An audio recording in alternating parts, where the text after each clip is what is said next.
नमस्ते दोस्तों, मेरा नाम डॉक्टर अंतरिक्ष है। तो अब जैसे सर्दियां पूरे जोरों पे हैं, तो सर्दियों में सबसे ज़्यादा कॉमन दिक्कत क्या आती है? त्वचा के रूखापन की, स्किन ड्राइनेस की।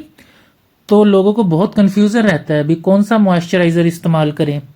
ठीक है ना, मार्केट में तो हज़ारों लाखों तरह के मॉइस्चराइज़र हैं। तो अब हम इस वीडियो में जानेंगे भी किन लोगों के लिए कौन सा मॉइस्चराइज़र ठीक रहता है, फ़ायदेमंद रहता है। तो देखिए, ये जैसे स्किन ऐसे ड्राई हो जाती है, पपड़ियाँ सी जम जाती हैं, तो हम मॉइस्चराइज़र इस्तेमाल ही क्यों करते हैं? मॉइस्चराइज़र इस्तेमाल करने का सबसे मेन पर्पज़ है, हमारी जो स्किन है, हमारी जो त्वचा है, वो हमें बहुत सारे वायरसेस, बैक्टीरिया, इन्फेक्शन, बहुत सारे टॉक्सिन से बचाती है। अगर हम अपनी स्किन को ही हेल्दी नहीं रखेंगे, उसको रूखा रखेंगे, उसमें दरारें पड़ जाएंगी, तो हमारी स्किन हमें बचाएगी कैसी इन चीज़ों से? ठीक है ना, हेल्दी तो रखना पड़ेगा ना हमें अपनी त्वचा को। तो अपनी त्वचा को हेल्दी रखने के लिए ही हम मॉइस्चराइज़र का इस्तेमाल करते हैं। अब मॉइस्चराइज़र कोई ऐसी चीज़ नहीं है अभी एक तरह का मॉइस्चराइज़र सभी लोगों को इस्तेमाल कर सकते हैं। ठीक है ना, वन फिट ऑल थ्योरी यहाँ पे नहीं काम करती है। तो मोटा मोटा मॉइस्चराइज़र तीन तरह के होते हैं। ह्यूमेक्टेंट होते हैं, इमोलिएंट होते हैं, एक्लूसिव होते हैं। आपने इन टर्मों से घबराना नहीं है, यही चीज़ें तो मैंने आपको समझानी है इस वीडियो में।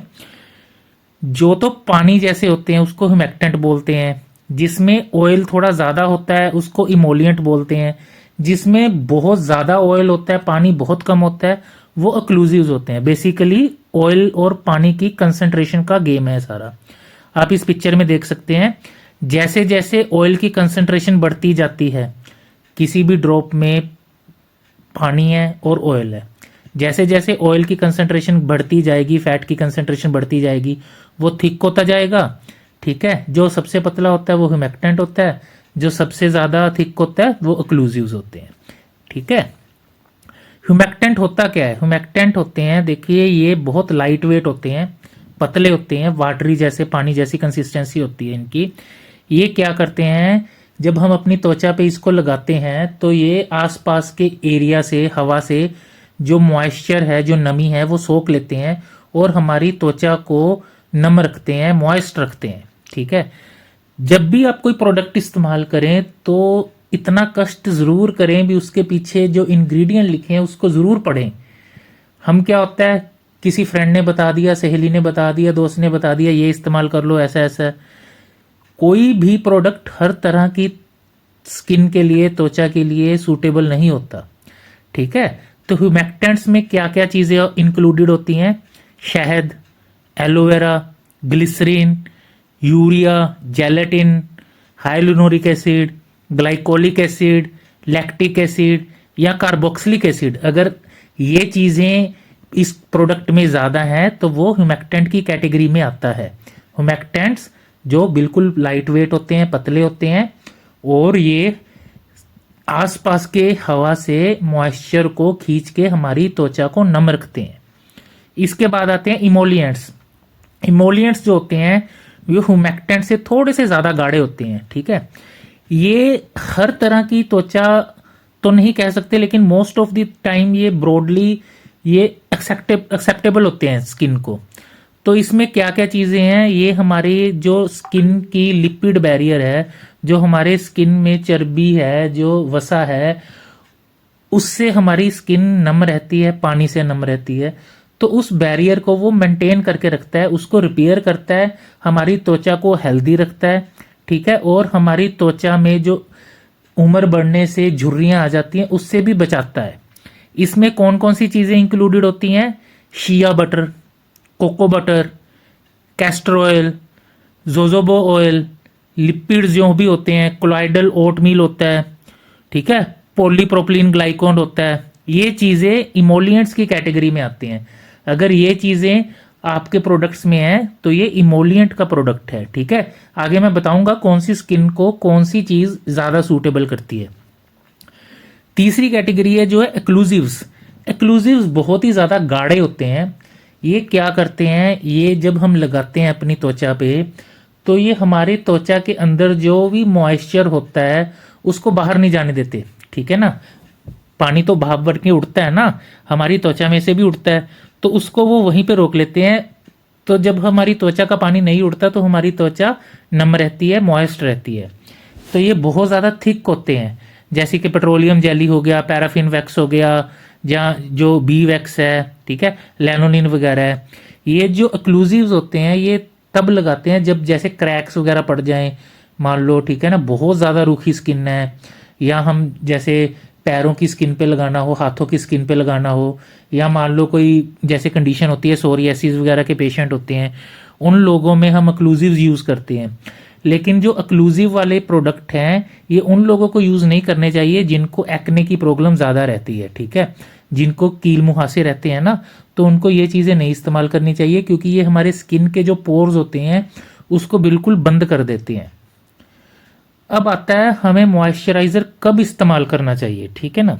देखिए, मॉइस्चराइज़र अप्लाई करने का सबसे अच्छा तरीका है दिन में 2 बार इस्तेमाल करें, 12-12 घंटे के डिफरेंस के बाद। एक बार सुबह नहाने के बाद, एक बार शाम को जब भी आप ऑफिस से या अपने काम से वापस आएँ तो अपने मुंह को हल्का सा धो लें, उसके बाद मॉइस्चराइज़र इस्तेमाल करें। सबसे अच्छा तरीका होता है मॉइस्चराइज़र अप्लाई करने का, अपने फेस को एक बार नॉर्मल वाटर से वॉश करें, उसको पैड ड्राई करें, ज़्यादा रब ना करें, उसके बाद मॉइस्चराइज़र अप्लाई करें। क्यों? क्योंकि मैंने आपको समझाया है ना, भी जो मॉइस्चराइज़र हैं वो काफ़ी जो स्किन की, जो हमारी त्वचा की नमी है उसको भी लॉक करके रखते हैं, ज़रूरी नहीं है बाहर से ही खींचेंगे। अब है भी कौन सी स्किन वाले लोगों को कौन सा मॉइस्चराइज़र लगाना चाहिए। देखिए, अगर तो आपकी जो स्किन है वो ऑयली है तो आपको हल्का मॉइस्चराइज़र इस्तेमाल करना चाहिए जो पतला होता है, जैसे हुमेक्टेंट्स होते हैं, ठीक है। अगर आपकी स्किन ड्राई है तो आप क्रीम बेस्ड या इमोलियंट्स इस्तेमाल कर सकते हैं ताकि वो ज़्यादा देर तक आपकी स्किन पे रहे, ठीक है। नॉर्मल स्किन वाले भी इमोलियंट्स यूज़ कर सकते हैं। अगर आपकी स्किन बहुत ही ज़्यादा ड्राई है, जैसे मैंने आपको बताया क्रैक्स पड़ रहे हैं, या आप अपनी टांगों पे, अपने पैरों पे, या अपने हाथों पे जहाँ पे चमड़ी बहुत ज़्यादा मोटी होती है, क्रैक्स पड़े हुए हैं, वहाँ पे लगा रहे हैं, तो एक्लूसिव वाले प्रोडक्ट्स यूज़ कर सकते हैं।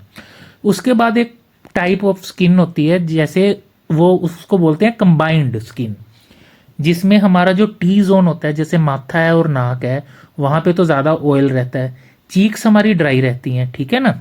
ऐसे कई लोगों की स्किन होती है, अगर आप अपना स्किन को नोटिस करेंगे, फेस के सेंटर में तो आपको ज़्यादा शाइन रहती है, जैसे तेल के कारण, है ना, ऑयली स्किन के कारण, आसपास ड्राई रहता है। तो ऐसे लोग क्या करें, ऐसे लोग सबसे पहले ह्यूमेक्टेंट इस्तेमाल करें, पतला मॉइस्चराइज़र इस्तेमाल करें। पतला मॉइस्चराइज़र इस्तेमाल करने के बाद फेस पे थोड़ा सा कोई इमोलियंट या क्रीम वगैरह लगा के साइड्स पे, चीक्स पे लगा सकते हैं बस। तो ये प्रॉपर तरीका है कंबाइंड स्किन वालों को, मिक्स्ड स्किन वालों को मॉइस्चराइज़र यूज़ करने का। अब क्वेश्चन आता है भी मॉइस्चराइज़र की क्वांटिटी क्या होनी चाहिए। देखिए, वैसे तो इस पिक्चर में मैंने हर चीज़ की क्वांटिटी दिखा रखी है भी, कितनी, अगर आपने कोई सनस्क्रीन यूज़ करनी है, कोई क्लिनजर यूज़ करना है, ठीक है, कोई सीरम यूज़ करना है, कितना लेना चाहिए। जो मॉइस्चराइज़र है, मॉइस्चराइज़र का एक सीधा सा फंडा है, जो छोटा कॉइन होता है, अगर आप उसको हथेली में रखोगे तो जितनी जगह वो घेरेगा उतना मॉइस्चराइज़र आपको हथेली पे रख के लगाना चाहिए। इसको पेनी साइज्ड भी बोलते हैं, लेकिन हम पेनी नहीं ना इस्तेमाल करते, हम तो कॉइन बोलते हैं उसको। तो जो भी सिक्का होता है, अगर आप उसको हथेली पे रखोगे, छोटा सिक्का, जितना भी वो जगह घेरता है, 5 रुपये वाला सिक्का, तो उतना आपको मॉइस्चराइज़र अपनी हथेली पे लेके अच्छी तरह से रब करके अपने फेस पे इस्तेमाल करना चाहिए, सुबह और शाम को। इसके बाद आ जाता है जी, लोगों को बहुत कन्फ्यूज़न होती है, लोशन क्या है, क्रीम क्या है, ऑइंटमेंट क्या है, ठीक है ना। देखिए, वही जो मैंने पिक्चर दिखाई थी, सारा खेल पानी और ऑयल की कंसिस्टेंसी का है। अगर पानी ज़्यादा है प्रोडक्ट में तो वो लोशन की कैटेगरी में आ जाएगा। जैसे जैसे ऑयल बढ़ता रहेगा प्रोडक्ट में, पहले वो क्रीम बन जाएगा, अगर बहुत ज़्यादा ऑयल डाल दिया, वैक्स भी आ गई उसमें, तो वो ऑइंटमेंट बन जाएगा, ठीक है ना। तो लोशन कौन इस्तेमाल कर सकते हैं, ह्यूमेक्टेंट वाले, जिनकी स्किन नॉन ग्रीसी है, जिनके पोर्स वगैरह बंद नहीं रहते, जिनको कील मुहासे नहीं रहते, एक्ने नहीं रहते, और डे टाइम में नहाने के बाद आप लोशन इस्तेमाल करें, बढ़िया रहता है, ठीक है। क्रीम कौन सा इस्तेमाल कर सकते हैं, क्रीम नॉर्मल स्किन वाले इस्तेमाल कर सकते हैं, थोड़ी ज़्यादा ड्राई रहती है जिनकी स्किन, या रात के टाइम भी हमें क्रीम इस्तेमाल करने का फ़ायदा होता है, क्योंकि क्रीम जो है हमारे फेस पे ज़्यादा टाइम तक रहती है। इसके बाद आता है, ये तो सारे प्रोडक्ट्स हो गए। अब कुछ ऐसे चीज़ें भी तो होगी ना अभी जिससे हमारी स्किन नेचुरली मॉइस्ट रहे। ये तो प्रोडक्ट्स अभी चलने शुरू हुए हैं, पहले भी तो लोगों की स्किन हेल्दी रहती थी। तो वो कैसे रहती थी? क्योंकि लोग एक्सरसाइज करते थे, ठीक है ना, अल्कोहल कम लेते थे, शराब कम पीते थे, नमक वाली चीज़ें कम खाते थे, ऐसी चीज़ें ज़्यादा खाते थे जिनमें पानी की क्वांटिटी ज़्यादा होती है, या पानी भी बहुत ज़्यादा पीते थे। जैसे कुकम्बर हो गया, खीरा हो गया, टमाटर हो गए, ठीक है, पत्ता गोभी हो गई। ये सारी चीज़ों में पानी ज़्यादा होता है, तो आप अगर पानी ज़्यादा लोगे तो आपकी स्किन में भी पानी ज़्यादा रहेगा, ठीक है ना। उसके बाद है ऐसी हैबिट्स हैं जो लोगों को हेल्दी रखती हैं, जैसे प्रॉपर स्लीप लेना, आपकी स्किन हेल्दी रहेगी। बाहर का जो हार्श इन्वायरमेंट है आप उससे बचेंगे। स्ट्रेस कम लें, अब हर चीज़ में स्ट्रेस स्ट्रेस आ जाता है। इसमें स्ट्रेस का क्या फंडा है? जैसे भी स्ट्रेस बढ़ता है तो हमारी जो त्वचा है, हमारी जो स्किन है, उससे जो पानी का लॉस है वो ज़्यादा होना शुरू हो जाता है, जिसको हम इंग्लिश में बोलते हैं ट्रांसडर्मल वाटर लॉस भी बोलते हैं जिसको। अगर स्ट्रेस ज़्यादा होता है तो ये वाटर लॉस बढ़ जाता है। अगर वाटर लॉस ज़्यादा होगा तो स्किन ड्राई होगी, स्किन ड्राई होगी तो स्किन में क्रैक पड़ेंगे, स्किन में क्रैक पड़ेंगे तो स्किन में इन्फेक्शन होने का खतरा ज़्यादा रहता है, ठीक है। तो नेचुरली भी आप इन चीज़ों का ध्यान रखें। ज़रूरी नहीं है भी प्रोडक्ट्स इस्तेमाल करने ही करने हैं। उसके बाद आप अपनी स्किन टाइप को देखिए, कौन सी स्किन टाइप है। तीसरी चीज़ जो इम्पोर्टेंट है, कोई भी प्रोडक्ट ऐसे ही मत इस्तेमाल कर लीजिए, इसने इस्तेमाल किया तो मैं भी इस्तेमाल करूंगा या करूंगी। आप थोड़ा सा कष्ट कीजिए, प्रोडक्ट के पीछे इंग्रेडिएंट्स को पढ़िए, और इस वीडियो को देखने के बाद आपको इतना तो पता चल ही जाएगा किस टाइप का जो इंग्रेडिएंट है आपको किस टाइप की स्किन पे लगाना चाहिए। तो अपना बहुत ज़्यादा ध्यान रखिए और इस वीडियो को ज़्यादा से ज़्यादा शेयर कीजिए। Thank you, thanks a lot.